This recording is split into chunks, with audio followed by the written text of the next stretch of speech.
This is Rampantilla already in the danger already. Lyabadde essanyu ly'erero olunaku olw'eggulo oluvannyuma lw'okufuna amawulire agalaga nti ababaka ba paalamenti okuli omukulu amanyiddwa nga Honorable Muhammad Segirinya wamu n'omukulu amanyiddwa nga Honorable Alan Sewanyana abakwatibwa ne basibibwa mu kkomera ery'ekigo nti bateereddwa ku kakalu era nga kakalu ako batugambye nti kaabukadde 20. Olunaku olwaleero bo abakungu ab'enjawulo okuli n'omukyala amanyiddwa nga Honorable Shamim Malende era ng'ono Yeroya abadde atudde mu musango ogwo bakedde ku makya kubanga bagenda ku kkomera eryo babaggyeyo mu bitiibwa wabula ate enviiri zibawedde ku mutwe oluvannyuma lw'okutuukayo nga magistrate ali supposed okubanga asayininga ku mpapula ezibata munange taliiwo ate nga n'essimu ze bagamba mbu bazikuba tazikwata embeera bwetyo neyongera okubanga ate ebasanyalalako wabula ng'atera mu kaddeke kamu omukulu amanyiddwa nga Honorable Muhammad Segirinya bamuwandiikidde ekibaluwa kibakuntumye era nga kiwandikiddwa kooti ya Buganda Road nga kigambibwa nti bamwetaaga ennaku z'omwezi nga 2 omwezi ogw'ekumi ku misango gy'okuba nti yagenda maaso okwekalakasa ng'asaba obuwanguzi bw'omukulu amanyiddwa nga Honorable Robert Kyagulanyi Ssentamu ku ntebe ey'obwa president egyo nagyo bagamba nti gimulinze waviira eri alina kubanga asala ate adde eri embeera bwetyo bweyimiridde esaidi yo naye nga nyongera okukwanirizaako omulungi omwagala ku Fifije the news anchor gyona gyotusezaako nga olunaku lwaleero kansubire nti oli bulungi omulungi omwagala wosinzira okubanga ate ogyekuumirako. Olunaku olwaleero ye Oweekitiibwa Robert Kyagulanyi Ssentamu naye bw'atyo ayitiddwa kooti oluvannyuma lw'omukulu amanyiddwa nga Mabirizi Male okumuwawaabira ng'agamba nti diploma ye tagyekakasa bulungi gye yafunira wali eri ku Makerere University mu music dance and drama yajoininga Makerere University mu mwaka gwa 2000 era nga Male Mabirizi agamba nti yalina emyaka 2 bw'atyo n'agamba nti kwegyo emyaka abakulu ba university eyo baali tebasobola kubanga ate bamugatta ku university waba mukkiriza okuyingira university kubanga gyali myaka mito era bw'atyo nategeeza nti diploma eyo bagisazeemu olw'ensonga nti yajoininga university ku myaka egitannaba kubanga yeetuuka bwe bityo nabyo bigenze mu maaso okubanga ate bibeera eruuyi eyo. Ate saidi eno ye omukulu akulira ebyobulamu mu police Dr. Moses Byaruhanga avudde bw'atyo nagira maaso okubanga ategeeza akakiiko ka paalamenti ku mbeera y'omukulu amanyiddwa nga Ssaabaduumizi wa police Martin Okoth Ochora n'abategeeza nti buli lukya embeera yeyongera okwononeka olw'ekirwadde kino ekya pressure era nga wenjogera ali off wabula nga ate abategeezezza nti ono agenda kubanga teyeetaaga kukola nnyo mirimu gikooya agattako n'okuba nti takola ssaawa mpanvu era ali eyo naye yeetaaga ssaala zammwe. Ate ye omukulu amanyiddwa nga General Salim Saleh oluvannyuma lw'okuvaayo bw'atyo n'ategeeza bannannyini hotels okwebereramu mu disitulikiti ey'eggulu obutakkiriza muntu yenna akwebakawo nga abategeeza nga waali omugenyi we bw'atyo nabo bagenze maaso okubanga ensonga eno bagikwasiza ddala maanyi era nga akulira hotels mu disitulikiti ey'eggulu avuddeyo n'agenda maaso okubanga ategeeza buli nannyini hotel ne lodges nti tagenda maaso okubanga akkiriza muntu yenna kusula mu hotele ye oba mu lodge ye ng'agezaako okubanga yeerimbika nti avudde wa mukulu amanyiddwa nga General Salim Saleh. Kino nno kiriddemu abayimbi bangi era abasinga obungi balabiddwako ku kamera nga bagamba nti sife be bagobye naye nga bw'oba okitunuliddemu kyo kyabadde kigendera kubanga ate kigoba bayimbi kubanga basinze okubanga basenga eggulu nga bagamba nti Jeno yakoze ki Jeno yabayise embeera bwetyo bwefaananye saidi eyo.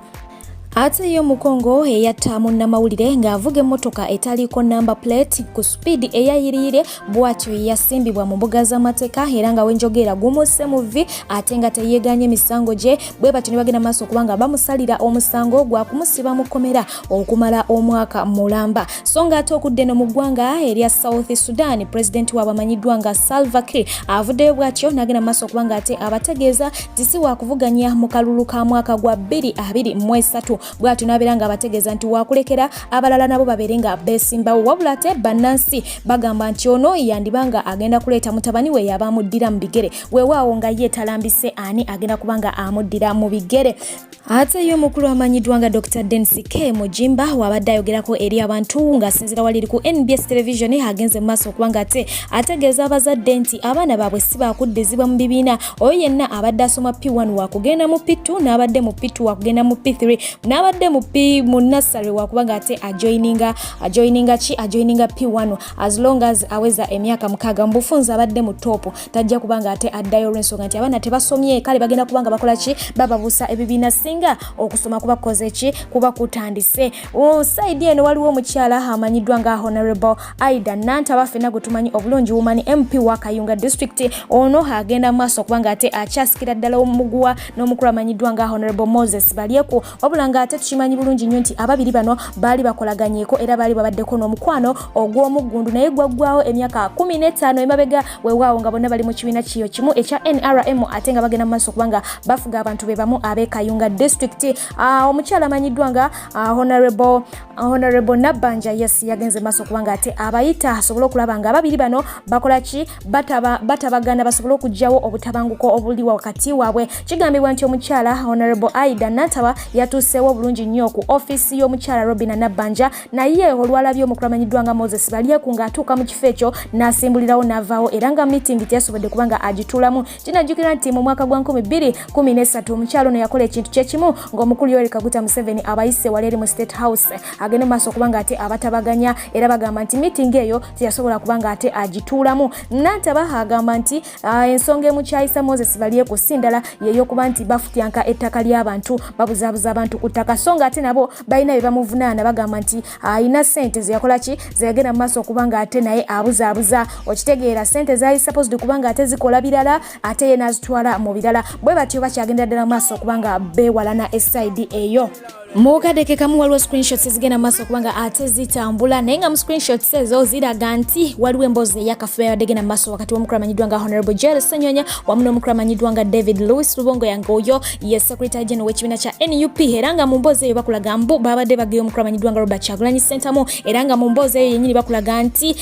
abakulu bano bagenda maaso kubanga ate bameetinga abakulu abali mu gavumenti eri mu buyinza eya NRM era nga bajjayo akathimbi akawererako ddala okusinziira ku screenshots zino nga ki bwezogera yo omukulu amanyiddwa nga David Louis Rubongo yahavudde nagenda maaso kubanga ate aziwanika n'aseka n'enseko ziri zennyini n'agamba nti kasita olengera omuntu ng'atandise okuteekawo propaganda afaanana bw'ati nga mukusiigasiiga manya nti ago si magezi wabula butiitiiza omuntu oyo atidde bo kasita bagenda mu maaso kubanga ate bakuyita obeere nga obeegattako n'ogaana ne bagezaako kuwa enguzi n'ogaana ne bagezaako kuyita mu meetings zaabwe n'ogaana ne bakuyita ku iPod n'ogaana kugaa buli kimu kye bagezaako okutaayirizamu n'obeera nga okigaana nga gobalaga nti oli ku mulamwa tova katuufu batandika okuteekawo embeera efaanana bw'eti okitegeera kati batandise kye bayita propaganda era nga ye agamba nti bino byonna biri fake bajwetese bijweteke ekiboozibozi kino ekiraga nti Joel yabadde anyumyamu ne Luise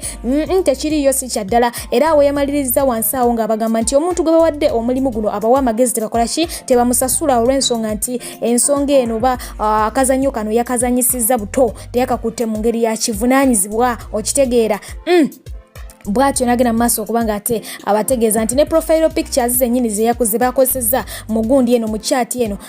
bano bennyini size bayina ku simu zaabwe entuufu eza WhatsApp oba ontegeera yes era wansi awo nagenda mu maaso okubanga agamba nti olunaku lumu omulabe tujja kubanga ate omuyaga gumutwala eri Mukama Katonda ajja kubanga buli kimu akiza mu nteeko bwenti bwensobodde okubanga ate mbaweeza olunaku lwairo abalungi abagara munzikirize embere nga ate mberekereza nsabe mungu oyo atakuumira mpera abankuumira ensigala nze Fijetanisa nkanga bulijjo atakuumira mpera still abankuumira embere bulungi mbaagala nnyo mweraba.